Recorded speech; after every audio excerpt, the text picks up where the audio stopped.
Good evening, everyone. How are we all doing tonight? Hope everyone had a good day. I know the Steely boy did. Got into all sorts of trouble today, huh, bud? Yeah. So we left off, and we had just fought that big, massive cave grub. And I don't even really want to go this way, because I think that we're going to piss off some people. But it's what needs to happen, I think. Trouble. Hey. Alright, there we go. Oh yeah, nice. Alright, and then Takahu is going to come over here. He's going to do what Takahu does best. How may I help? Ooh, more enemies. Here we go. Hey, I stayed up pretty late last night working on a YouTube video. One of the ones from over the weekend. And I'm really proud of how it came out. I think it came out really, really excellent. But, like, by far, my best video, until the one that I did today. I think that one came out a little bit better. The downside was I was so focused on doing it, I lost track of time and didn't end up actually going to bed last night until like 3:30-ish. It was pretty bad. It was pretty late.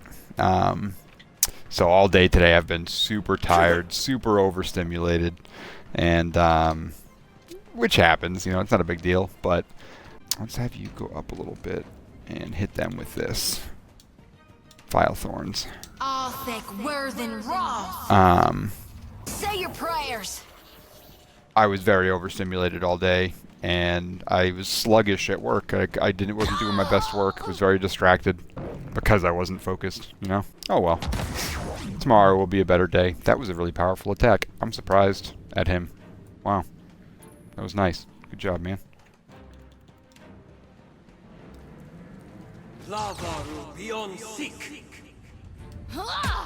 Davos. Do a gouging strike over here.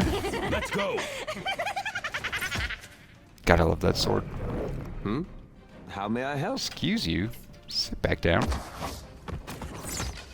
Yours to command, Captain. There we go. Yeah, super long day. Anyone ever have those days where it just feels like you just want to sleep? Oh, that's the stuff. What do you need? I'm sure they're pretty common. Steely boy had a good day at least. That's the important thing.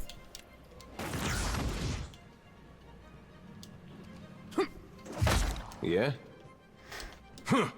Although because I stayed up so late, I wasn't awake enough to go on our weekly hike this morning. I call it a hike, but it's not really a hike. The deaths of these students hurts the guild, but no more so than their treachery. Takahu squeezes his eyes shut. Let us move on. I would see bright things again. Nice and quiet. What's going on over here? Hey, there's a boat. It's probably the exit. Keeping an eye out. Whoa, look. Here we go. Alright, Takahu, you can move up and you can go ahead and paralyze those two. Aloth. How about you bring a fireball? Like there.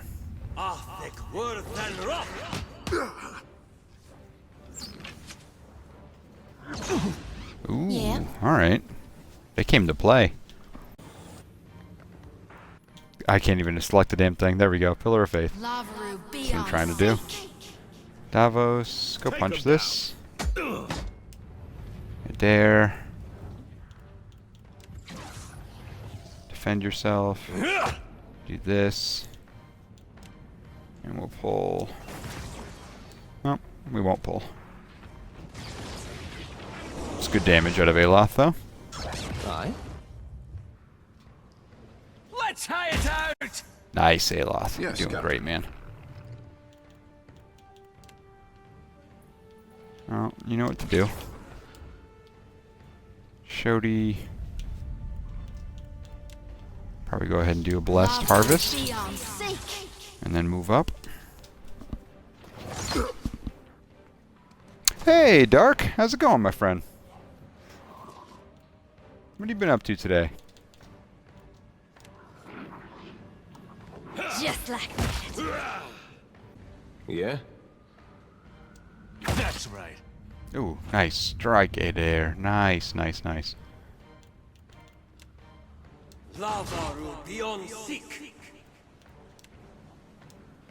Lavaru beyond. Beautiful. Enemies. Oh boy, more of them. Man, these guys just keep on coming, huh? Alright, well, Takahu, do what you do. Aloth, move you up a little bit. How about you got... Maybe. Ooh, another one creeps out of nowhere. Shodi. Knock these two fools over. Lavaru beyond seek. Davos. Worth a look. All kinds of hidden items. But I want you to go over here. Thank you. Oh, good. Take him down. Good. It's been nearly 5 hours on the Something I can phone troubleshooting your computer. Oh, damn. Downloaded some game and he downloaded and test ran Majora's Mask. Majora's Mask? What? Your computer can run Majora's Mask of all things? The hell is going on there? You got to explain that one to me. Oh, I didn't mean to move. Stop moving.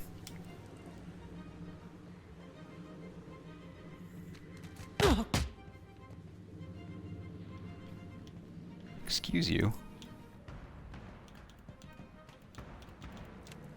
Lavaru beyond seek. Nice Adair. What can I do you for? You can finish off that bruiser. That'd be great. Thanks. Davos, do the same thing. Go over here. Just like that. Let's go. Nice. Not happening. Mm-hmm. You need something? Well, I just need you to do something. Anything. Anything at all. Nah, he surprises me sometimes. A little EMU deck. Ah, nice. Okay, cool. That's fantastic, though. Is everything working okay? I mean, 5 hours seems like a long time, but as long as it's all working. Just go punch him. Yes, Captain. That was a good punch. I will swallow you whole. Hey. Quest failed, goods and services. Well, apparently I wasn't supposed to kill him. What have I walked in on? How you doing today, Alec? And the pistol and that saber. Okay, +1 penetration and plus 15% damage is freeze. I would argue that that is better than Min's Fortune. Unless I'm fighting something that is cold-based, I suppose. Hopefully I'm not screwing up too much today. Find blunderbuss. Nice. Let's move on. I do think I want to try and take the boat. You come upon a weathered skiff. Paint peeling, it rocks languidly in the water. Silent as a becalmed sea, you row through the narrow cavern into Neketaka's bay, making your way to Queen's Berth. Found the exit, though. Well, I guess we'll find out what the repercussions are in a second. So, the Valiant Trading Company's right in front of me. Cool. Who the heck was the other lady? I think it was a Bardado? I think it was a Bardado. They're not gonna let me in. If you've come on business with the Valiant Trading Company, it will have to wait until morning. We're closed. The guard tips their head in the There's morning. no need for you to be here after hours. Move along. Yeah, that's fine. I'll come back. I'm not in any rush to go and explore that area. Yeah, I was right. My intelligence speaks of agitated whispers in the Valera household. Azali sets aside her paperwork and glances your way. I want to talk about the Valera plot against your house. Have on, then, and don't leave me in suspense. She leans in closer, her eyes boring into yours. Bear, one of your guards, conspired with the Valeras to rob your vault. A sickle of a smile spreads from cheek to cheek. Now we know enough to sidestep this particular trap. Here, your deserving pay. I suggest we allow this heist to play out as intended. We will watch as our enemies walk into a trap. This Interesting. will be the end of the Valera's short, ignoble reign in high society. Just talk to Otello. It's not too late to solve this peacefully. It most decidedly is. Ah. I have no use for a faint heart. Find me when you come to your senses. Speak up. My business never sits still for long. Speak to Captain Villamy. You will find him downstairs in the vault. Izeli nods to her guard and then waves to dismiss you. Yeah, it's been a long time since I've seen fresh air out of that dang old city. I knew going down that elevator was a bad idea, and I did it anyway. I take it that Sally clued you into the plan? The worry lines running down this guard's face speak to years of duty and command. He scrutinizes you with a cautious, if friendly, expression. You will wait in the shadows of the vault. We will bring up the rear with reinforcements. Oh, we're fighting. I'm open to questions until we begin execution of the plan. What are we going to do once the thieves arrive? We do what comes naturally. He touches the pommel of his sword. Ugh. Sally wants this handled cleanly and without loose ends. So you're just going to slaughter them all? I am sure that the thieves as well prefer direct confrontation over the alternative. So out of sheer curiosity, why not just kill the Valeras now? We cannot arm Otello with any indictment against the Bardatos. If he told the Juana that we struck first, we will all end our days in the gullet. So what's in this vault anyway? A modest sum and a few cobwebs. We've relocated most of the wealth and valuables. Relocated to where? Beyond your reach, lady.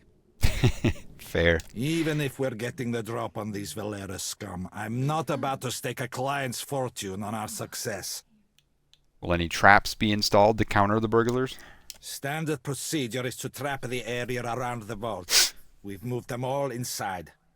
That's suspicious. You'll thank us when you don't lose any limbs. I'll be right back. Don't wander too far, and try not to touch anything. Hey, Murloc, what's going on, man? What are you up to tonight? I mean, that is a little higher level than I want to be, so I will wait. So what happens if you dry out too much? If it is Ngati's desire that I stay moist, she will hasten the rain. What a strange conversation that was. What's going on with Aloth? Keeps getting stuck on things. Oh, you know what? Before I do that... Adair, I get the feeling you don't like me much. Was it something I said? I think it was something I said. No, it's not. You're not doing anything wrong, exactly. Really? I mean, you tell me if you had a problem, right? If I'd bothered you this whole time? It's nothing personal. I just don't think we need to be talking is all. Oh. Well, thanks for clearing that up. Well done, Adair. Well done. I think it's the Undercroft that I want to be in. Let's go talk to Biha first. My village was not like this. Why does Queen Onikaza not send the foreigners away? I found Bataro in the old city. Unfortunately, he is dead. Of course. I only hoped. She looks away. She breaks off, shaking her head. It is no matter. Thank you for telling me. Well, the good news is I spoke with Captain Suduzo about passage out of Neketaka. What say, then? Biha listens with cautious hope. The children look on with wide, round eyes. She's agreed to take you all. She is momentarily speechless. Her eyes fill with tears. She drops the reeds as she brushes them away. Why, no hug for Tekehu, then? May Amira's winds ever blow sweet for you. We will pray always for you in this life and in each to come. She picks up the two infants and hurries the others out the door. You've caught the eye of someone important. A cloaked figure sidles up to you, hidden behind a raspy whisper and a long, drooping hood. If you're interested in making good pay and a good friend, head to the narrows at the western end of the gullet. Once you reach the alleys, go right and right again as soon as you can. Then, follow the bend to the left. That's a different direction than I was given before. The bullies guarding the door have a weakness for chewing Svev. You can follow their trail. Her teeth flash under her hood. Tell them Dario sent for you. And remember your manners. I say Beha did right leaving the gullet. She went and did what she needed. Okay. Let's try to find this place. You enter a dim alleyway that reeks of urine and torch smoke. A long passage stretches to your left and right. Shadows move in the guttering torchlight, but they're nothing more than shapes at this distance. The chatter and bustle of the gullet continues behind you. You trudge along the darkened passage and reach an intersection. The tunnel branches off to the right. You hear the distant murmur of voices down the darkened path, but see no one. I'm going to go forward first because it's the one that I found first. On your left is an abandoned merchant stall displaying cheap jewelry. The path continues ahead. Let's inspect that merchant stall. Laid out are various trinkets made from junk, necklaces strung with fish bones and shoe buckles, and bracelets made with shards of broken glass. But the curtain sways and flaps as if stirred by a draft. You twitch it aside and discover a secret passageway. Check the tunnel one more time to make sure no one is watching. Then you slip behind the curtain and into another passageway. You're walking along when several hooded figures materialize out of the darkness. Not so fast. You gotta pay a toll if you want to visit Delver's Row. Good folk. Open markets are vital to a healthy economy. Would you turn away a paying customer? They look at each other and shrug. Oh, fine. It's only 50. The guards in the tunnel nod and let you through. You continue on and the rough stone changes to smooth cobbles under your feet. Wan lamplight shivers ahead as yellow and tremulous as fear itself. Before you is a narrow cavern that writhes with shadows and echoes with the music of jingling coins. And a level up, sweet. For everyone simultaneously, that doesn't happen often. So let's go ahead and take care of that real quick. So he's good with all implements at this point. Hey, okay, how you doing? It's a guess, but I'm pretty sure she has a sword. Oh well. Let's just go with the hatchet.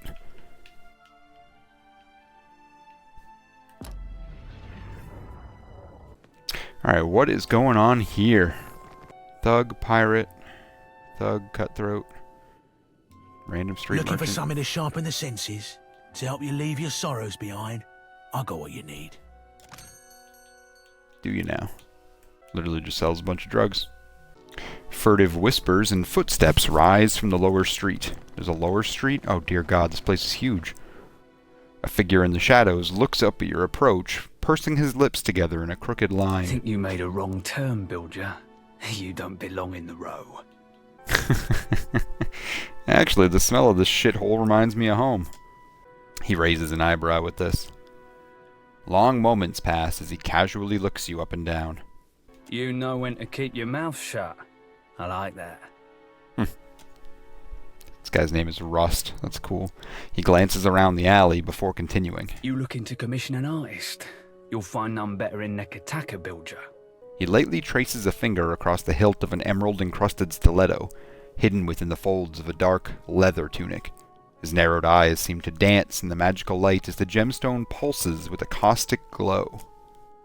The right half of his mouth ascends menacingly as he dips his head and peers at you from underneath his brow. You're an assassin. You're answered with a thin-lipped scowl as your words echo throughout the alley. Would you be interested in joining my crew? Sorry, Bilger. I work alone. What sort of payment do you require for your services? Depends on the craftsmanship required. We don't know each other, so let's keep our dealings within the gullet, yeah? With a furrowed brow, he glares at you but says nothing. Actually, I'm looking for a cure to Drowner's lung. Keep your rotten ass away from me, Lunger. He takes a step back from you. You want to talk to a Valian that goes by her net, so? He runs a shop down the street, here in the row. Don't tell him I sent you. And don't say I never did you any favours. Cheers. Hey, Tuck, welcome, man. How's it going? Watching your PoE 1 playthrough makes me so happy they changed how weapons work in this game. Dude, tell me about it. So many upgrades in this game. Several paintings look identical down to the signatures copied in the corners. This grizzled old Aomoa woman looks like she's been left in the sun to dry. Her skin is so worn and weathered, it's hard to tell her wrinkles from her scars. You need a blade or a bludgeon or some sturdy armor. Umani has what you seek. The old woman gives you a grin that multiplies the wrinkles in her face. I already forgot the name that he gave me. I don't think it was this person, but I am looking for a medicine to cure Drowner's lung.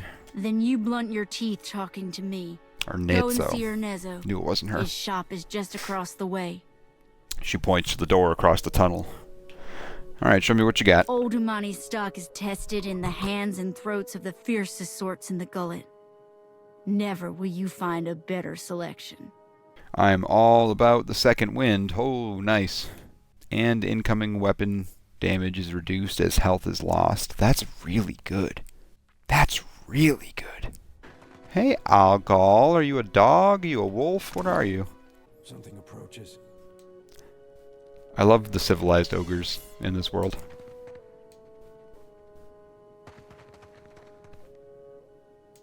That's a spider. Hey, buddy. What are you doing? What is this kith creature? What are you?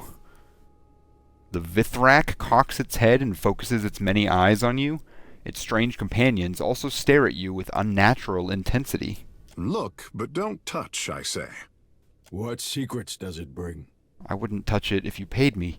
You feel a gentle scratching in your head. Another voice speaks directly into your mind. Let us see. Let us see. The Vithrak clicks its claws together in delight. It's like a drider. The Vithrak's attention turns to Tekahu, who abruptly winces. No prize secrets in this one. Not like the others with the water sense. Their minds carry secrets of a damp cave, a hateful glare beneath a stagnant pool, a dead woman's regret. The Vithrak rolls its eyes back in ecstasy. What?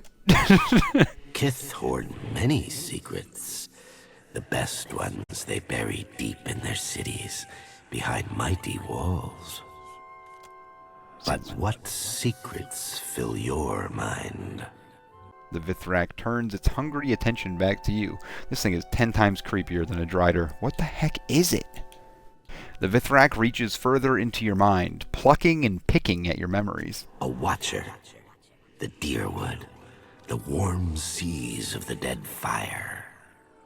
I'm so curious. I should have saved, but I'm so curious. A death, a life, a wide sea, stirred by storms and pirates and... Aethys's giant, glowing head surfaces in your mind. Ah, a wonderful secret. I mean, it's not much of a secret. I've been telling everyone. You hear the Vithrak clack and rub its mandibles together. It reminds you of a glutton licking his lips. I don't trust this creature. At all. He eyes the Vithrak and looks towards the exit. It's a floating psionic spider folk. I didn't even realize he was floating. That makes him 10 times cooler. The creature's probing psyche traces a question in your mind. Its strange companions stand perfectly still, waiting. Will you tell me a secret now? Yes. You have been generous with us. Sweet. The ogres nod slowly. You know of the place below the slums. There was another, more distant place beneath the sea. There lies a secret so grand that even the gods hide it. To find such a thing, how marvelous. Interesting. Its eyes gleam. So what are you doing in the gullet? We dig. There are many mines here with many secrets, many depths with even more. A city under a city. Another in the ruins. It teems with young secrets, rivalries and betrayals. We seek the older secrets, buried deeper and carved on weathered stone. Your friends, the broken down creatures of this place, they know the old secrets. They know, but they do not tell me. I need supplies, though. Let's see what you got for sale. Because you are incredible. Oh, a very, very fiery grimoire. Summons shades. I think I had that in the first game. The obsidian lamp figurine. White Witch Mask. Ability activated when wearer becomes bloodied. Ringram's repulsive visage. And Ringram's enervating terror. +1 all illusions power levels. So it grants that immediately when you become bloodied. That's actually pretty cool. Causes enemies in the area of effect to envision their worst fears, afflicting them with weakened and terrified. I might get this for Aloth. This is said to be the mask of a Basajujak, an evil Dalempwerga of Neketaka myth. According to legend, she would often lure children from the safety of their villages into the woods. There she would confound their minds, causing them to become lost and frightened. As her victims wandered further into her domain, Basajujak would fill their hearts with ever-increasing dread. Eventually, she would reveal herself, her terrible face concealed beneath a mask made of leaves, bark, and other dying things. When the child, terrified beyond sanity, could endure no more, Basajujak would lower her mask, revealing her true visage. Her victims, it is said, then died of fright. And it's only 1,300? Oh, I'm buying that for Aloth. Watch that thing be cursed. Cool, cool. Oh, yeah, looks cool too. Alright, that was neat. Back up. No shops this way, stranger. The thug holds up surprisingly smooth hands, stepping in front of you. What are you doing up here? He hisses at Takahu, looking him over. Akira, to survey the local, established... Takahu thinks better of saying anything and closes his mouth. Well, get downstairs before anyone sees you.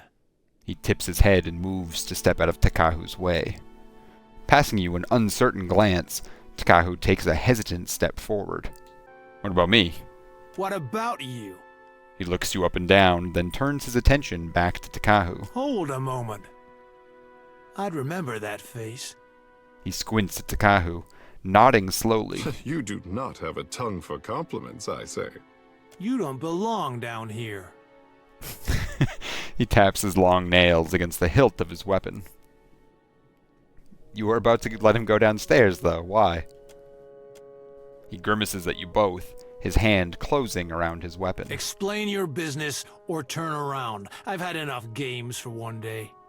So how do I get permission to pass? That's up to Dario. He drums his long nails against his hip. I feel like showing him the medallion is a bad idea. But let's do it. Any chance this will let me get past you? I don't have to glance at that to tell you the answer is no. He glances away. He glances anyway, squinting. Still no. Alright, I'll leave him alone. Ernezzo has not seen you before. You must be new. New or very good at disguises. He peers at you through half-moon spectacles. His face is hidden behind a thick but well-groomed beard, and his eyes constantly dart between you and the doorway. Ah, but you are the one the Roparos speak of. They are most fond of you, but not so discreet. He waggles a finger. He turns to Takahu. Ah, another young water mage. Come, see Ernezzo's wares. You must spend that extra coin on something. He winks. Forgive me. Do we know each other? Così, it seems not. The mistake is mine. His grin recedes into his beard. He turns back to you. But how did you hear about this place? Wait, no. Do not tell me. Sometimes it is better not to know.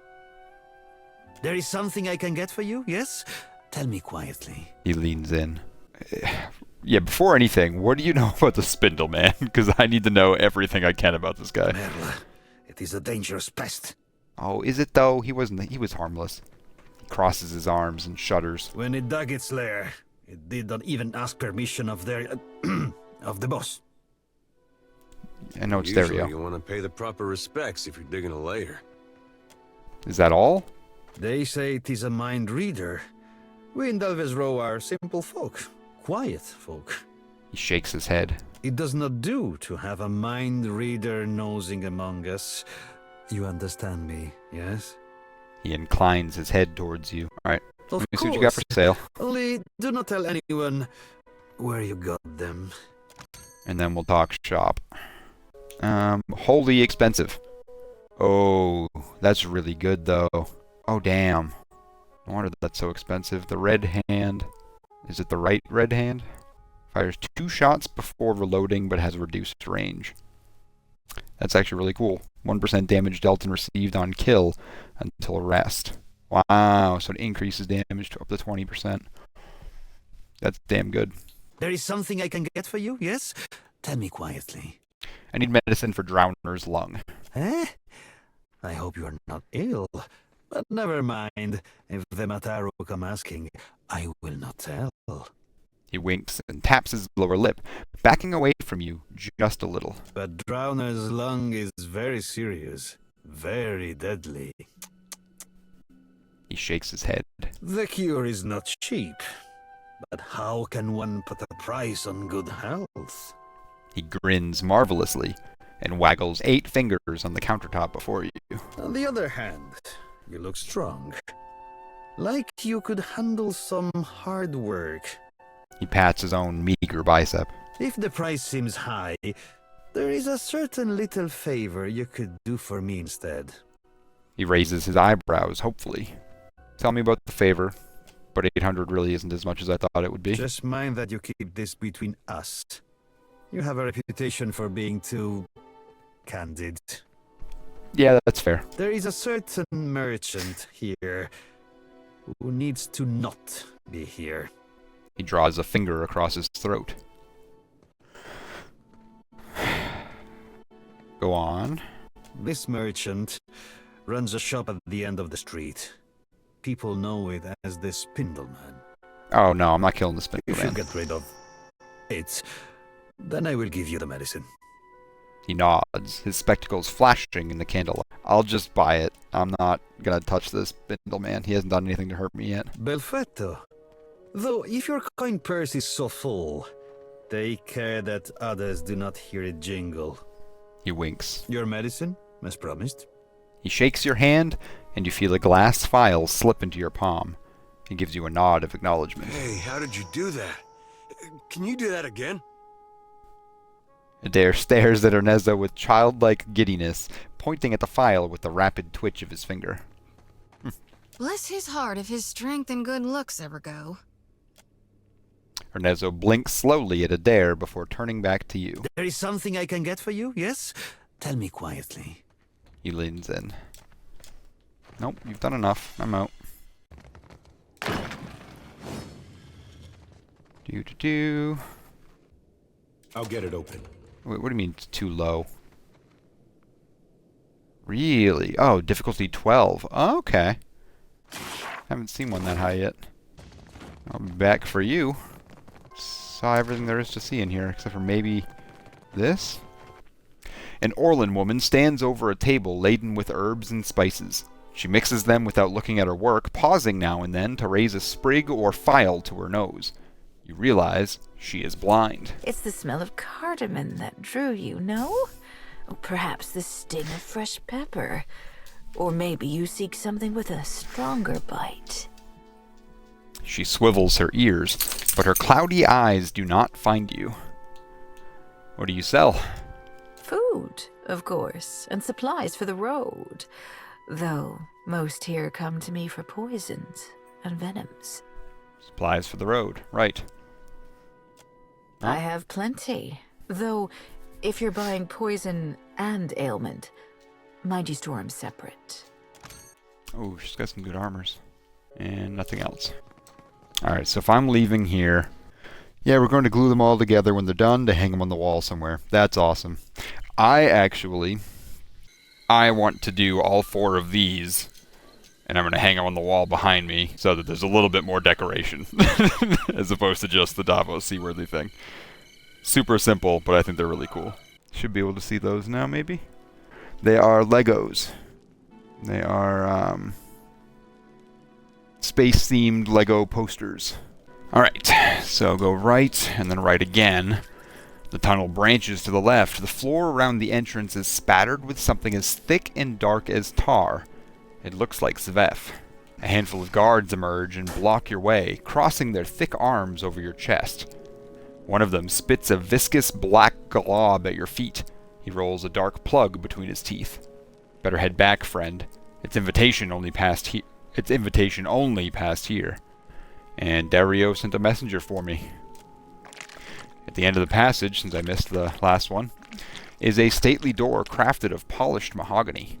Through the small slit in the door, you catch flashes of fire-cast shadows and bright textiles. The scent of a sandalwood and cinnamon oil come to you on a warm draft. Whatever's beyond the door is likely far more elegant than anything else you've seen near the gullet. Go on in. Okay, ask the boss. The cannon is engraved with the emblem of the Royal Deadfire Company. A thin, long-limbed man holds a handkerchief on one hand and a threaded needle in the other. As you approach, he sets his handiwork aside and you see an elaborate goldwork pattern embroidered around the edge, the same pattern that adorns his brilliant tunic. You also notice a strange bulk beneath the thin fabric of his trouser legs that runs from hip to ankle. What a delight it is to meet you at last. You must forgive the cryptic introduction, but I prefer to remain among the comforts of home. He leans forward with a squeak of leather and a rattle of metal. You see something protruding above his boots, the bottom of a leg brace. Well, ain't you sitting fat and happy in your home while just outside people are starving? He may look like a prince, but he smells like a pirate. Shodi, keep your mouth shut. Better to be a prince here than a slave out there, no? Time and place, girl, time and place. He dips his head in a mock bow. Then he turns back to you. Though these are modest luxuries compared to those at the estate of your friends in Queensbirth. His mouth twitches in a smile. But had I only known there was a watcher in my midst, I would have extended the invitation sooner. I have a job, one that could use a watcher's skills. There is an artifact called the Cornet of Waves, which is currently in the possession of a Juana named Takano.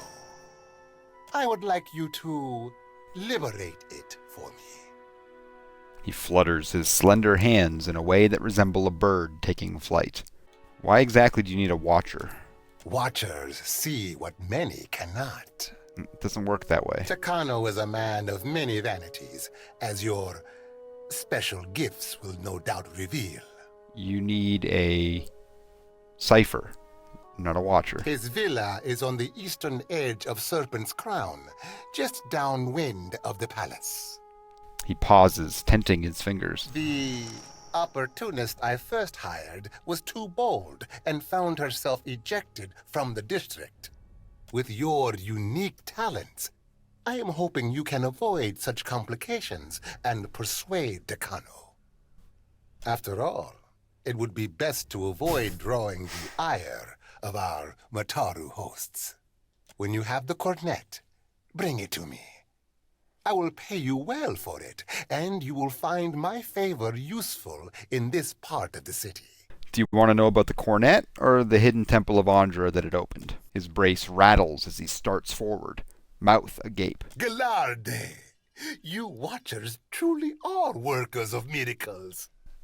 He claps, and a figure waiting by the door scurries into the Narrows. This concludes our business, then. He clears his throat and produces a blunderbuss. After a brief pause, he whirls around and holds it out to you. Never let it be said that Dario does not pay a fair price. Well, let's discuss something else. What do you require? Dario leans towards you, his leg brace squeaking. I'm pretty sure I killed Mad Morena. The Principi seem divided. What side are you on? Why must we speak of sides? Like squabbling merchants from the republics. He makes a face as if he's just smelled something awful. Once, there were no sides. Only Principi, a people united by common interest and culture. But as our fame has grown, so have our numbers. Many of these new bloods have no sense of restraint and little regard for our heritage. His long fingers stray to his shining swollenette. But we need them still. The new bloods are principy too now. And many are inventive in ways the old guard is not. More resourceful killers then. Do not talk around this. I talk around nothing, my cuddled friend. You either take my meaning, or you do not. So he gives me permission to go into the back room, but there's no option to do that. Now, screw it. What happened to your legs? A storm, a rash decision, and an accident at sea. One that took my sailing days, but not my skill with a needle. He smiles cryptically. Life in the Deadfire is unpredictable. Sometimes it takes you in its jaws, only to spit you out onto some new shore. A moment, I almost forgot. He takes the needlework from the table and unfurls it. It's larger than it initially looked. Blanca. Take it and indulge my vanity. He hands you a lovingly crafted flag. It is not as grand as the sails I once made, but my fingers are ever restless. You're telling me you sewed sails together? So actually don't need anything here anymore. Cool. Steely needs his cam in the future? Like a cam directly on him. Ooh, a collar cam would be a cool idea. He'd hate it. If he was the kind of dog that liked sitting in a bed, I would put a camera in his, like on his bed, you know? That would be awesome. Although maybe setting up a permanent camera in here for when he is chilling wouldn't be a terrible idea. Need something? First, here's your medicine. Her eyes, watery and red, dart between you and the file you hold. She coughs into her fist. That could save an awful lot of sick people. She wipes her hand on her shirt and holds it out to you. She takes the bottle from you and uncorks it. A sharp, piney odor escapes. She breathes it in and smiles. That's the stuff, all right. Thank you. That's from me and from the children of the Dawn Stars. Howgett's warmth. If you'll excuse me, I better start treating the sickest ones. Wild shot. With no regard for proper reloading technique or suitable ammunition, shots become a mix of unburnt powder and debris. Reloading is quicker and easier, and the projectiles bounce to nearby targets. That's really great. Terrell Tyrand, dwarf captain of the Valian privateer Carrick Furiardo Viello, learned well the deadly business of deck-to-deck combat over his long years of violent plunder. The blunderbuss, his boarding crew's favorite weapon, was well suited to the task of sweeping an enemy deck of opponents, but reloading such a weapon was damnably slow in the heat of combat. Terrell, a capable gunsmith, set forth to improve his own weapon. He needed a firearm that could be loaded quickly. It had to be able to, in his words, fire anything, even the goddamn kitchen stove. In that endeavor, he was successful. The gun he crafted could accommodate just about any type of ammunition so long as it fit down the trumpet-like barrel.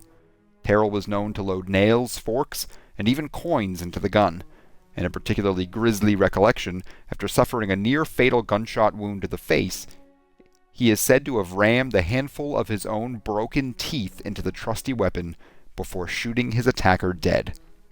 Terrell, aged, scarred, and battle-weary, eventually retired. Ill-suited to a life ashore, he fell on hard times and was forced to pawn the weapon that had saved his life many times over. Both he and the weapon faded into obscurity. Priest restoration power level and +2 burn armor ratings. Clearly that's going to... what's her name? Shodi. Set into this ring is a chunk of stained glass from Howgett's Citadel, also known as Godhammer Citadel. The glass is warm to the touch, given to you by the Eothasian priest Pitli for aiding in her mission to care for the afflicted. This ring represents renewal and compassion for the downtrodden. Hey, Dre, how's it going, man? Need something? I was told you may be able to help with the food shortage in the gullet. We tried, but the one away is prize share, meaning anything we'd give these people has to go through the palace. Akara, it is for the Ranga and the Mataru to feed the tribe. Best I can tell, our food went to the queen's table, assuming it didn't rot in the storehouse first. If the queen sanctioned more shares for the Raparu, would the Dawnstairs donate crops again? Or would you provide the supplies if the Principi agreed to smuggle them to the Raparu? Let's do that. Her thin lips worry together, but she nods. You got their best interests at heart, I know. That's a question for Solwyn. I'd ask her myself, but I should stick close, in case any more sick Rapalus show up. She's high priestess at the Temple of Gone. Tell her Pitty sent you. She'll listen. Probably. You hear? The Dawnstar's granted Peatley the power to heal the plagued folk. Alright, let's head to Queen's Birth. I'm open to questions until we begin execution of the plan. Well, let's get started. I don't intend on losing any good men or women tonight. He looks you over and My nods. guards will keep a low profile and watch out for the Veleras. Be sure you do the same. Merla! Itzali is sharper than she lets on if she knew we were coming. Surrender now, and I offer you mercy. I make no promises that I'll follow through. Valami grins. The burglar slowly brings her hand closer to a weapon. Look, there's no need for you to die today. I'd be intrigued if I thought for a second that Itzali means to spare me. She squeezes off a shot at Captain Valami. The bullet catches him in the arm, and he reels away with a pained cry. Belda raises her pistol and readies to fire. Well, I don't know why you would try that. Ooh, they are tough. This will be a tough fight. Shoot. No, a little too close. There we go. Alright, and now we'll do, I think, Confusion first. Shodi. Hit us with that Circle of Protection. Hit him with a Gouging Strike. Oh, good. Oh boy, yeah, this will be a very tough fight. I don't know why I do this to myself.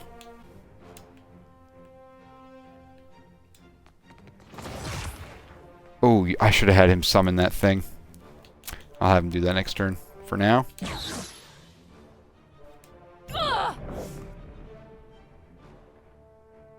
It's a guy who's going to be a huge player here.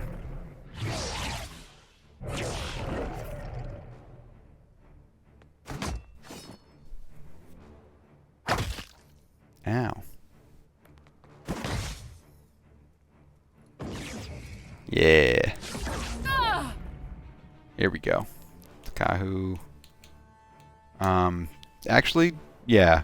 They're all confused, so just... swallow you whole. Punch him for now. Shodi. I don't think we need to worry about that yet. You can head over here. Just be careful. Do a Vile Thorns. Arthek Worthen Roth. Aloth. Let's expose those vulnerabilities. Nice. Adair, you know what to do. Summon that bad boy. Davos. Just like that. Attaboy. Step in a little bit. Engage. You stepped in a little too far. Oh. What is that all about now? Does confused actually do anything? Like, they were all confused. And none of them are...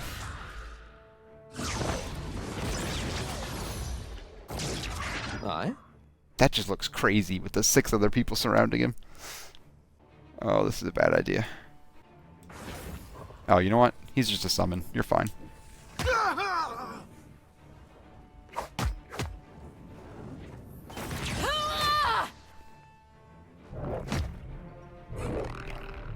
Yeah? Shodi. Time for you to do some healing.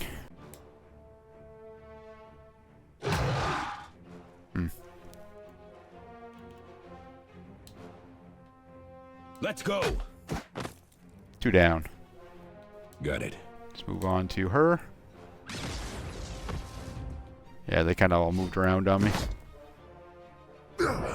Takahu. Let's go ahead and paralyze them all. Everyone that's left.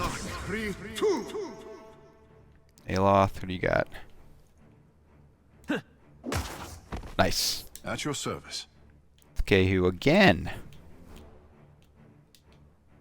Ungaloa devour you!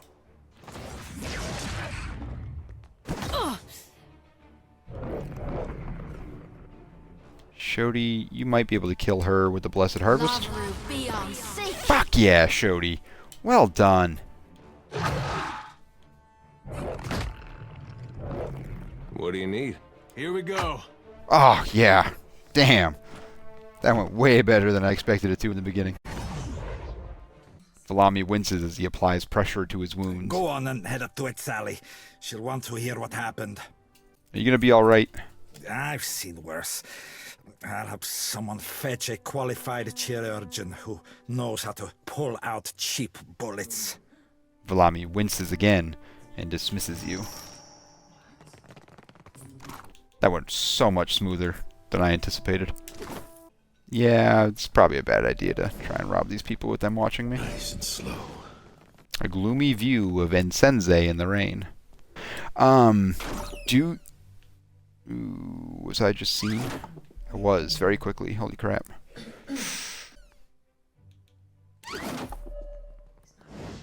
The contents of this chest belong to a handful of local Valian families identified on a plaque. I'll get it open. I've got it. This ledger is a record of luminous Adra shipments back to the Valian republics. Swift Jackal, 1 ton, 500,000. Holy crap. There's a note in the margins from one of Azali's clerks. My lady, this trend cannot have escaped your notice. Our superiors grow agitated by the volume of product that ends up in Principi holds.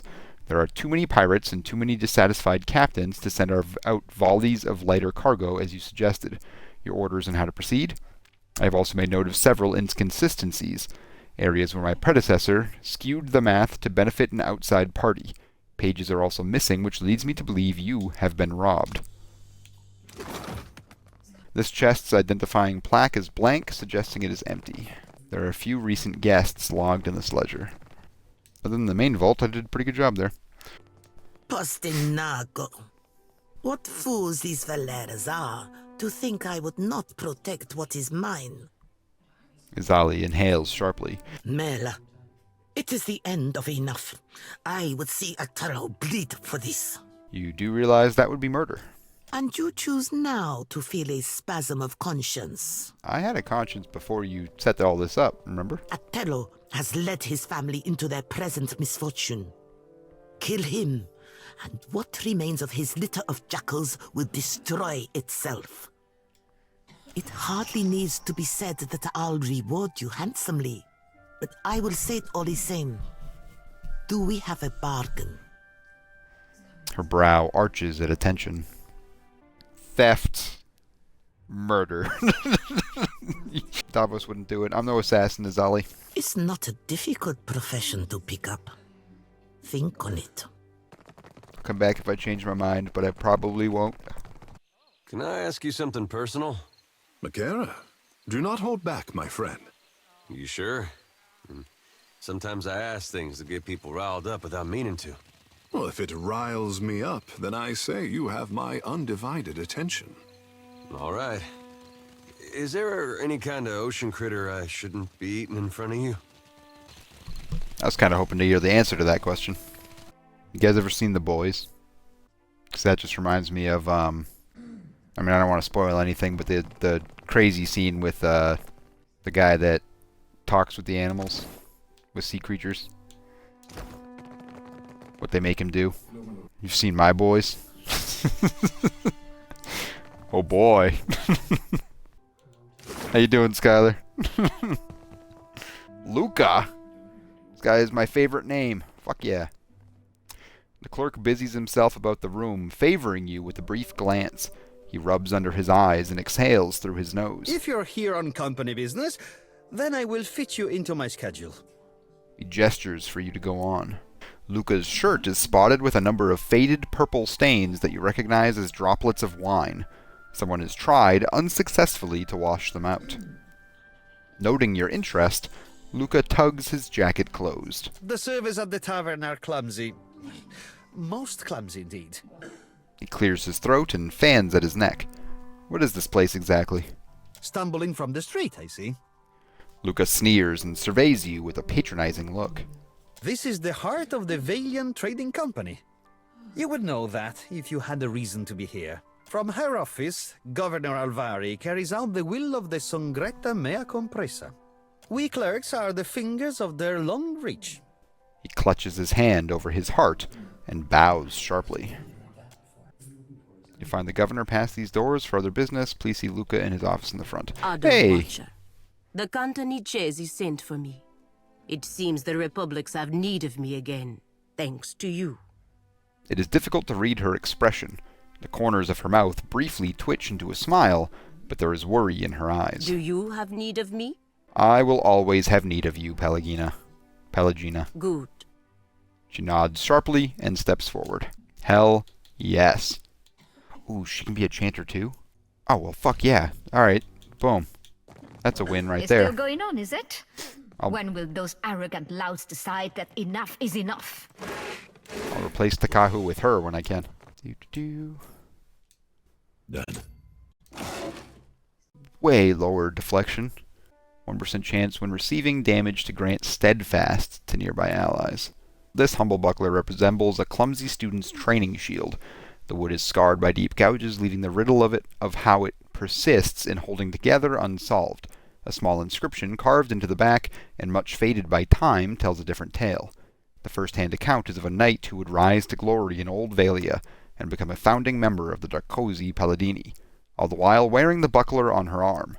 Her protective instincts left a mark in the wood which goes deeper than any notch. Perpetually overlooked and underestimated, this item is passed to many owners in the years since it vanished from her armory, always finding a home with the noble and the worthy. This is made for Pelagina. A cursory scan of the shelves reveals labeled ledgers that date back decades.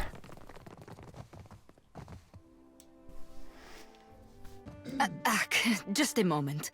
The dwarven woman at the desk does not yet look up. She taps at her chin with the quill in her hand, a look of furious concentration on her face. After a few moments, she scrawls something down in a ledger in front of her. There we are. So, did Alvari send you? I'm putting together the numbers. You will have to be patient. She glances up at you, distracted, then looks up again, blinking owlishly. So, is she getting along with Arya? Well, you're no clerk. Sientere, Watcher. I was preoccupied. Do not take it personally. They put me in this side office for a reason. Oleska Sarasso, advisor. And you are the Watcher that frightened the harbor master. Did you get turned around? I can't imagine what you'd want from me. Sarasso leans sideways to look past you at the door leading into the hallway. What do you do here? Put plainly, I am an advisor to the director. I keep the books in order and offer advice on the operations of the fleet.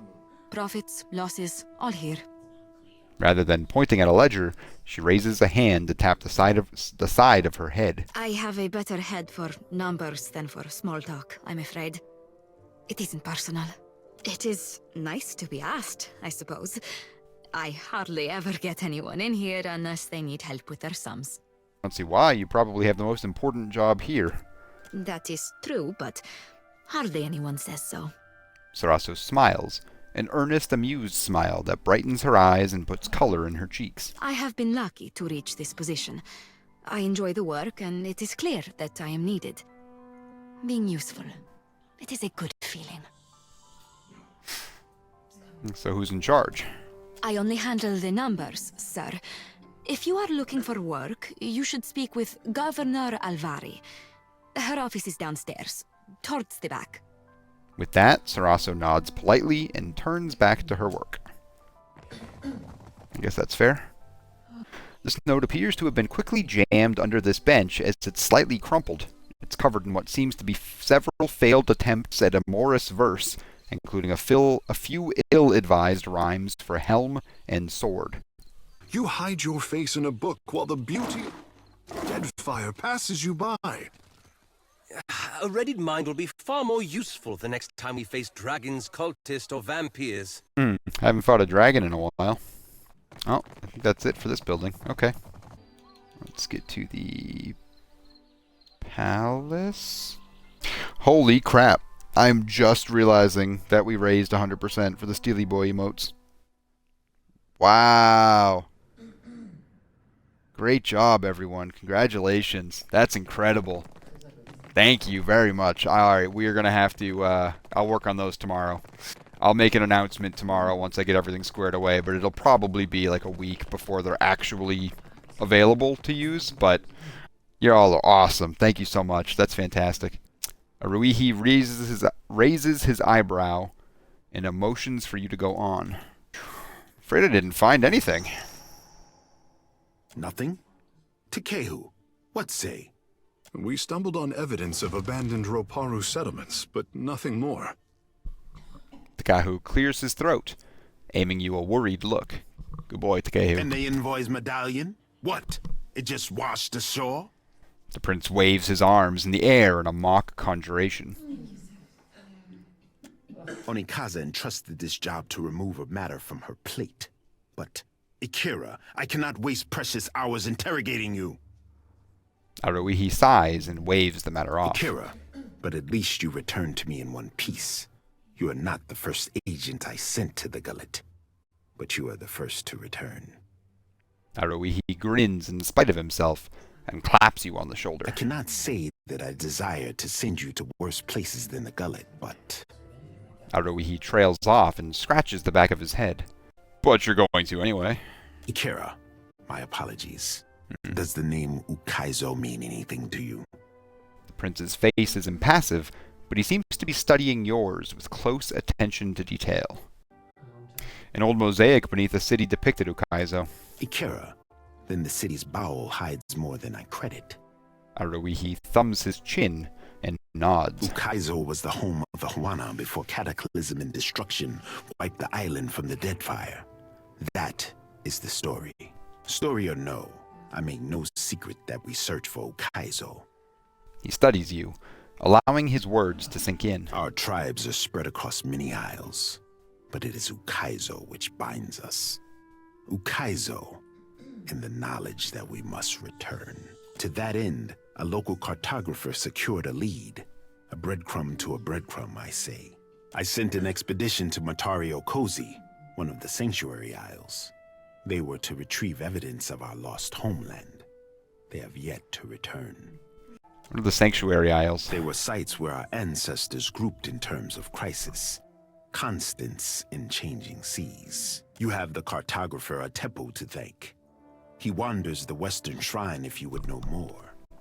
The prince makes a dismissive wave toward the door. You're not going to be rude to me and send me on an errand. It's just not going to happen. What makes you think that Matario Kozi contains evidence of Ukaizo? The Sanctuary Isles give comfort and guidance to sailors on the long journey home. I am hoping the island can remember its purpose and return us to the home we lost. Should I expect any resistance? The trading companies would not have thought to look for Matario Kozi, but now they are vultures to carrion. I do not doubt that our rivals race for the same thing, all while we fall behind. Aruihi sighs. No further questions. Ikira, then you are ready to depart? I'll keep an eye out, but no promises. Tekehu, I trust you are going. I want the tribes to know that Ngati's chosen stood among those who threw open the gates of Ukaizo. He turns a hopeful glance to Tekehu. I make no promises of dirtying my hands in some fetid jungle, but I do not protest a calm voyage. Before you go. Aruihi lowers his tone and glances to his left and right. That did seem like too nice a way to end it. Mm-hmm. The expedition. I have reason to believe they will not be returning to Neketaka. So you are sending me to certain death. You forget yourself, but I am more forgiving than my sister. We found this at the palace doorstep, cut from the robe of the expedition leader. He reaches into his pocket and draws forth a wad of red-stained bark cloth. One mystery heaped on another, I say. He drags his thumb over the cloth and frowns to himself. Let me see it. Nodding, he relinquishes the scrap. A fragment of essence clings to the fabric like a thread woven too tightly to be unraveled. Trees tower above you, and ropey vines stretch like tentacles across a marshy ruin. It takes all of your strength to trudge through the hip-deep water. You glance over your shoulder, but the women and men in your company aren't there. Then a shape moves off in the distance. You draw your weapon, feeling now more alone than ever. The vision departs, leaving you with a deep pit in your stomach, and the phantom sensation that nothing has gone as it should have. The prince regards you expectantly. Well, the owner of this robe is surely dead. Hold out hope for the rest. Kira, that is something, I say. Take care if you alight on Matario Cozy. My fear is that the island is sanctuary no more. Sighing, Prince Aruihi folds the cloth with reverence. Prepare yourself for a hard voyage northeast of Neketaka. Matario Cozy is nestled in the Kua Rokuhu Islands, in the midst of a landmass that resembles a storm, like the fall of Ukaizo locked in time. Aruihi bites his thumbnail and turns away, lost in thought. Certain death it is, then. Catch Takehu glancing your way. He quickly focuses elsewhere and smooths back his hair when he notices your attention. Something on your mind? Is there anything the Watcher does not see? Takehu grins, but the look quickly diminishes. We have both seen the worst of the city. How the Roparu cluster like sea rats. Takehu's hand unconsciously strays towards his stomach. Delver's Row will take care of them for a time, but I say the crown will not suffer the Principe for long. How did the stone walls and paved lanes of Neketaka divide us so? He sighs, shaking his head. You have walked the length of Neketaka's spine. How would you serve the needs of all these people at once? I'd start with what you have and find a better system. Akera, a practical solution, and one open to change. Nodding, Takehu absently tugs on one of his hairs. For the moment, he seems totally withdrawn. Finally, he snaps back into focus, regarding you with a smile which seems both genuine and strained. I was hard-pressed to find insight like yours in Pariki's Overlook. Some of the tension leaves Takehu's shoulders, and he stands a little taller than before. You have questions? Akera, I have answers. Takehu opens his palm and gestures for you to speak freely. The Kahanga royalty seem very taken with you. Between the crown and the guild, Neketaka has high hopes for Ngati's chosen son, I say. Takehu smooths back his hair with both hands as he gathers his thoughts. If Ngati had not blessed me, I say the goddess touched me for more than enriching one tribe, glorifying one island. You give people hope, Takehu. If people need hope, they should pray harder, or look to their own grindstone. He gives you an annoyed look, holding it there for longer than necessary, before tossing his hair with a gentle squish. I say there is me, Takehu, and there is the Takehu others would make like a coconut husk doll. You mean the one people would play with? Anyone with the strength to pick me up may play with me, friend Shouty. Takehu winks at her. The more I try to be the Takehu I know I am, the harder I am constrained. What say? He brings up his gaze to meet yours. No one should pressure you to be something you're not. But it is the adoring people who made Takehu the savior of the tribes. He shrugs, sighing. Many think that I have a duty to the Huana. I say I am the only one unconvinced. Look, I'm the Lord of Kaidnua, but you don't see me rebuilding my keep. Akera, just so. The side of his mouth twitches. Hesitating at first, Takehu envelopes your hand into his, the scales along his palm both prickly and warm. Just as it seems he will break away, instead he leans in closer. I know how I seem. We did not have this word, conceded, before Adirans landed on the Isles. Well, you've certainly made up for lost time. If Ngati had not touched me, I wonder if anyone would care. Takehu seems ready to say more. He stops himself and releases you from his grip. The world around you darkens, and once again you feel an insistent tug for your attention, the pull centering from Takehu's soul. Once again you find yourself in Andra's waterlogged Hall of Power. The tired swaying of bioluminescent chandeliers casts uneven rays of light down on her court. Poor boy. He has it backward, as usual. A silky, distant voice asserts itself in your thoughts. I did not choose him so that he could do great things. I chose him because talent should be fostered toward any end. sadness and regret creep into her tone, but something about them rings falsely to your ears. How fortunate that you are here to set him on the right path. I know you won't disappoint. You hear a smile in her words. Apologies. I say I never miss an opportunity to talk about myself. The presence withdraws, leaving you unsteady on your feet. Oblivious, Takehu offers a broad, showy smile. You have questions? Kara, I have answers. Let's be off. Oh, hi, sneezy man. What's up? Oh, can I just do that from here? I can. Alright, sweet. Kara, Bye. I no longer need you. Come here, Pallegina. There's that. Don't need that. Minus 5% damage taken. Now that's pretty cool. Treato! Treato for the goodest boy. He's a good steely man. You want Treato? You want a treat? Whoop. Whoop. Whoop. Good boy. Handsome man. You say thank you to Dre. You say thank you. Intensity of the Paladin's faith deepens, granting them increased defensive bonuses to faith and conviction.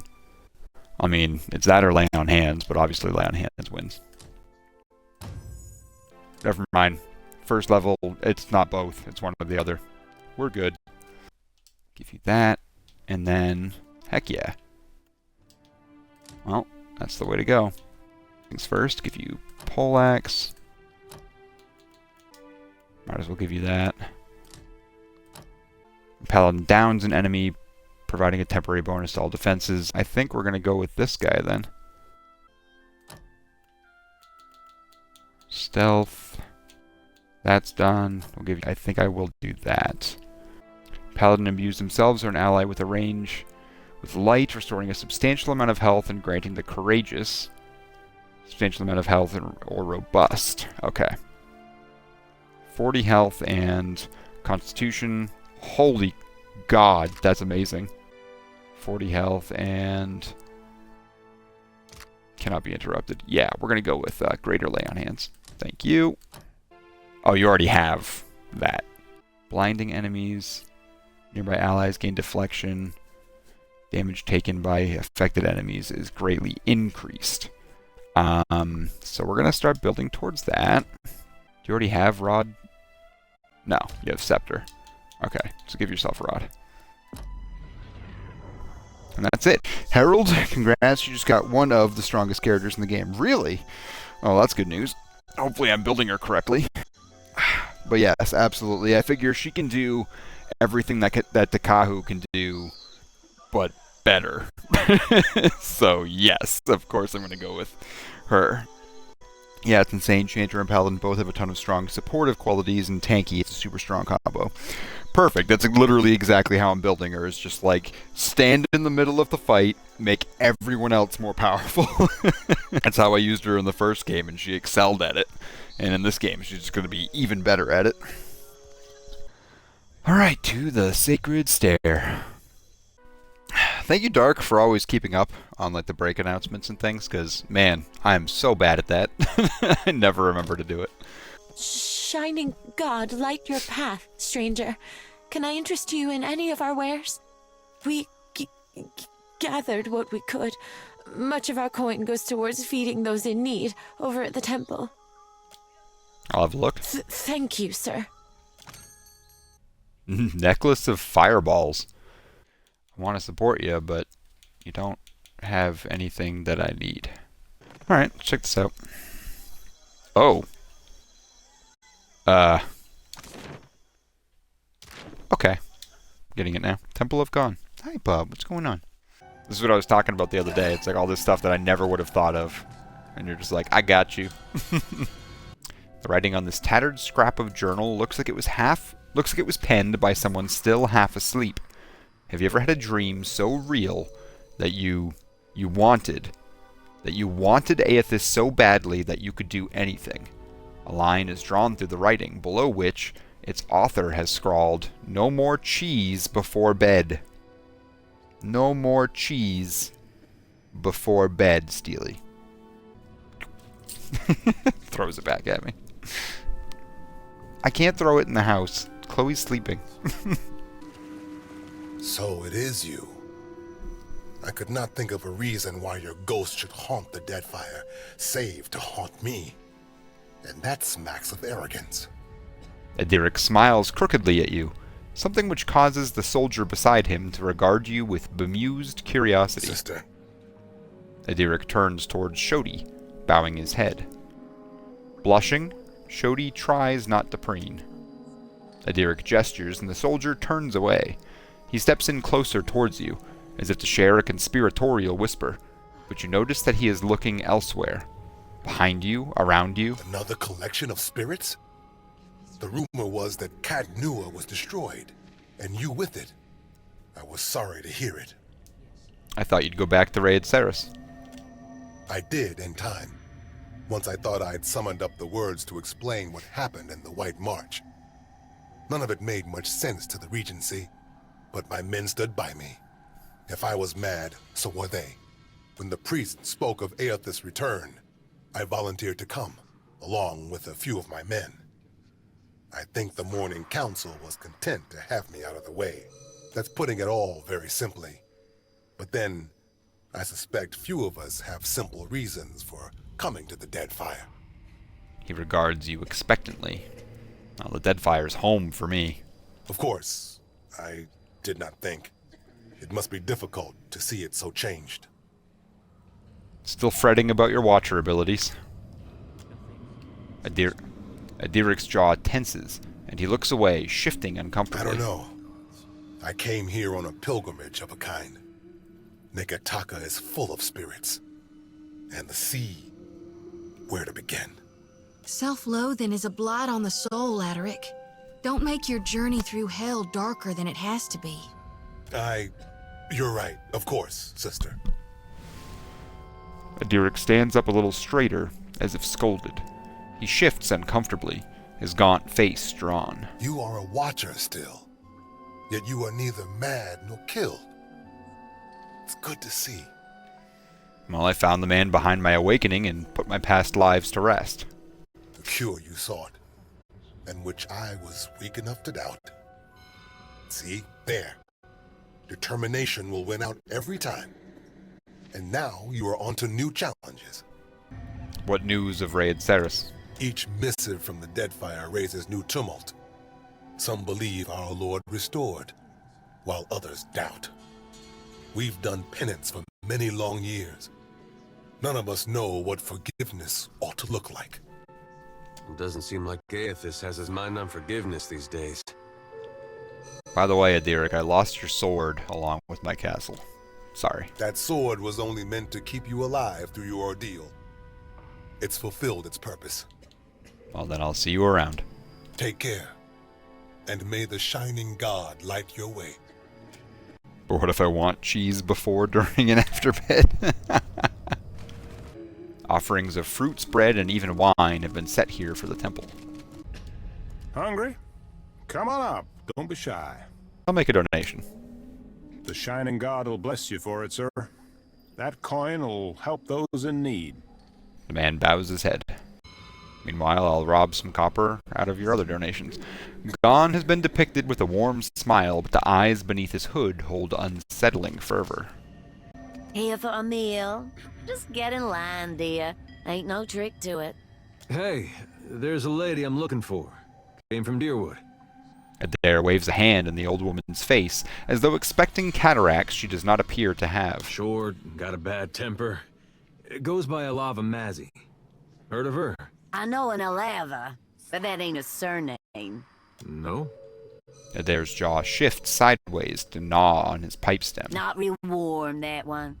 Stop by unannounced, you get a pistol up your nose when she answers the door. Sounds like she's expecting you, Adair. Yeah, that's her. So, she's living with her, husband, then? Not that I noticed. Adair exhales a surprising amount of air. Huh. Must be laying low. Just that boy of hers. Adair's body goes perfectly still. It seems to waver in the breeze. She's got a son? How old would you say? Like a little boy? Pelagina's golden eyes grow wide as she looks back and forth between the pair. I'd be happy to help you with the math. Oh, this is getting good. Oh, I couldn't say. It's been years. He must be a young man by now. Wow, that's something. Well, thanks for your help. Don't you want to know where to find her? Yeah, I was just about to ask. She's in her Songo, last I heard. Got a little plot of land out there. I guess we'll look that way then. Much obliged. Uh-oh. Speaking of talking to people. I would not have guessed I would find myself back with the Watcher of Katanua. Much less at the Order of Akanta. Her expression fluctuates between amusement and annoyance. I know that you did not intend for misfortune to befall me. And I appreciate what you said in Queensburg. Perhaps this time will go better for both of us. You only have to ask. What are your thoughts on the Deadfire so far? Where I am assigned is of no concern to me. But I do think the Deadfire can be profitable for the Republics. If the Dukes need me here, I am glad to serve them. Can you tell me more about what happened after we defeated Theos? After we parted ways, I returned to the Republics and reported to the Duke's bells. I failed to complete my mission and had no excuses. The Republics had lost a golden opportunity to trade with the Glanfathens, and the Dukes were furious. They exiled me from the Brotherhood, scoured the suns from my breastplate, put me on a ship to Red Ceres. Diverus, I was lucky to escape with my life. I worked as a guard. Caravans, ships, wealthy merchants. I did not discriminate. After my exile, both my purpose and my pride were gone. The years have taken me from the eastern reach to the Deadfire. Some would say it is fate that has brought us together again, Watcher. But you must already know what I think. It is just luck. Time will tell if it is good or ill. And how are you? Good. I have no concerns, Watcher. Then what's your opinion on what's happening with Aethys? Whatever they are up to cannot be good for any of us. At their best, the gods are powerful children. At worst, they are little more than mad beasts taking out their anger on our world. I have little interest in distinguishing which type Aethys is. She waves the back of her hand up and up, dismissing the thought. The weathered and aged, this tree is dotted with buds and nascent branches on it, indicating new growth. As you approach, a wood elf straightens over an altar to Gon. Her robes mark her as a high priestess. She arches and cracks her back loudly, a satisfied grin spreading across her face soon after. Jody, I do hope you're not getting into trouble now. Who, me? No, I wouldn't dream of it. She smiles at the sight of a stranger. You're the high priestess of this temple? Do swine stink like shit? She hits you with a toothy smile, eyes glittering with amusement. I'm guessing you're not here to worship. Then what can I do for you? Well, Pitley said you may be able to help with the food shortage in the gullet. You did good, helping Petley with the infected. Petley. Anyone half so capable's got my ear. But I won't make you an empty promise. She dips her head, considering. We tried. Shipped some shares for charity. God, it's nearly 2 years back. Had the means to do some real good. But the guards wouldn't have it. Sent it all to the palace to be shared out, proper-like. Never did see it again. What if I could ensure it would reach the Riparu? Of course. We'd be glad to lend a hand. But how'll you see our shares reach the Riparu this time? What makes you think it'll work now when it didn't then? The Principi run a port beneath the gullet. I could convince them to smuggle food if you acted as the supplier. Now hold on just 1 minute. I've got no beef with the Principi, but smuggling? That puts us on the wrong side of Kahanga law. She squares her shoulders. We're only here, within the tribe, by the grace of the royals. You'd rather play politics than feed a starving population, priestess? Our lives aren't a game. I know you want to do right by the Riparu. I do too. But I can't go kicking a hornet's nest to do it. There is no other option. The Riparu will starve. She thumbs the bridge of her nose, a low contemplative noise rumbling in her throat. What matters are the results. I can't idly stand by while the Raparu suffer. We'll get you the food. You see to the rest. You know how I've been saying there's nothing more important to me than us freeing you from Bareth's bonds? Well, I meant that. I did. Adair's breath lingers in his chest and his mouth hangs ajar, throwing his statement into immediate doubt. But there's this other thing I need to see about. On the way, like. I was gonna tell you. Oh, that's only fair. I'm glad you see it that way. This thing with the gods holding your soul for ransom, we're still gonna take care of that. Right after. This woman, well, love's not the right word, but she was something to me once, back in Gilded Vale. He pauses. When I was mayor of Deerford, I had this vision of what I wanted it to look like. It was gonna be what Gilded Vale was, before the legacy. And in some ways it got there. I was proud of that. But it didn't feel like I thought it would. Come to realize there was someone I needed to show it to. Ilava, well, she'd have been about the last person left in Deerwood who'd have seen what I made and understood. Last I saw her, she was going to New Hayamar. Went looking for her there, only to find that she'd left a long time ago. Anyway, I don't expect you to understand. But I gotta know she ended up all right. Well, it sounds like she ended up with a son. Yeah, that's something. Coming out of Deerwood during that time. When I knew her, she had another little boy, just a baby. But the legacy deprived him of a proper life. I never found out what happened to him. But with the Hollowborn, he didn't have to ask. Guess he got a brother, though. Adair falls quiet, blinking several times before noting your continued presence. You sure you want to know where this leads? No, but I don't see a way to let this go. Least a way's not now. Last time I saw Ilava, we got friendly. Now she's got a son. Adair's shrug is rigid, his smile at least half a wince. Let's get moving then. A lot of people poking around here. Because that area actually isn't all that big. So what I'll do is kind of loop this way. So you defeated this ship-devouring beast all by yourself? I'm telling you, you just have to aim for the eyes. The winds whip violently along the cliffs below, carrying the sound of rustling trees with them. Nice. Oop. This tree, its roots digging deep into rock and bricks, hangs over the ledge of the precipice. Below, an open tomb clings to the sheer walls of the cliff. Take a peek. The precipice drops hundreds of feet into the lower districts of Neketaka. Strong winds assail the cliff, whistling as they crash against its rocks. A few yards below, the ledge of an open tomb rests upon them. You tie the grappling hook around the trunk of the tree.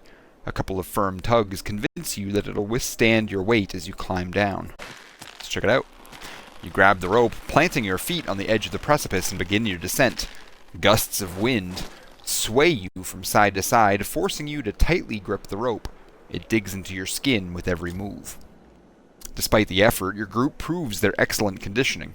Everyone manages to reach the tomb's opening without exertion. You stand on the narrow ledge of the tomb's entrance, its passage leading into darkness. Your rope dangles from the tree above. You follow the passage. The winds rage outside, yet the air of the tomb doesn't stir, stale and heavy. Steps carved in the rock descend deep into the mountain. You walk down the steps, every stride echoing through the cavernous passage. Skeletal remains poke out of niches in the walls, lining up the way until the steps land into a narrow corridor. You stand before a hallway. Its columns frame dozens of tombs hollowed into the rock. Cubbyholes line the walls. Skeletal remains litter every alcove and spill onto the stone slabs that tile the floor. You carefully scan the corridor and focus on every detail. Skeletal remains, probably dislodged from their cubbyholes over centuries, litter the edges of the walls. Judging by an emblem etched on the stones of the tombs, members of the same clan or group lie buried here. A faint sparkle catches your eye. Under a pile of bones collapsed inside an alcove, you discern something glittering. It seems to be within easy reach. You reach inside the cubbyhole, digging into the piles of bones and stones. Your fingers touch something cold, its surface smooth as glass. You grab it, surprised at its weight, and pull it out to reveal a large ruby resting on the palm of your hand. You stand, let's cross the hallway. You stand in a dark, narrow cavern. The path ahead twists in its descent.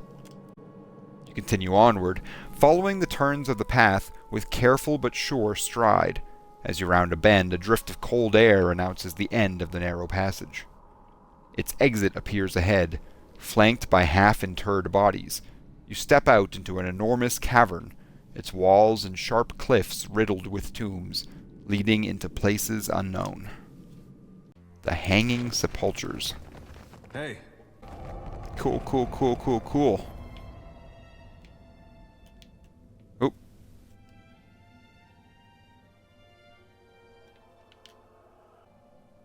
Well. Yeah. Yep, I think that's gonna be it for the night, because the game is not moving. I hope it saved when I at least walked in here. That would be ideal. Alright, well, that's a good place to call it anyways. When the game makes the decision for you. Yeah, right? I think that was just Dre. Dre did this to me. But it is a good place to call it. So, I do want to thank everyone for coming by again. As always, I seriously appreciate you guys hanging out with me so much. And, don't forget to check out YouTube, join the Discord, all the fun things. Great hanging out with everyone, though. It's always a pleasure. Have a great night, Tuck. Have a good one, Skyler. Thanks for coming, guys. Have a good one, Alec. You too, man.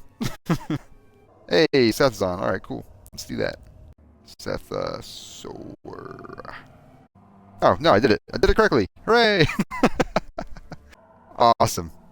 Awesome. Alright, cheers, everyone. Thanks for hanging out.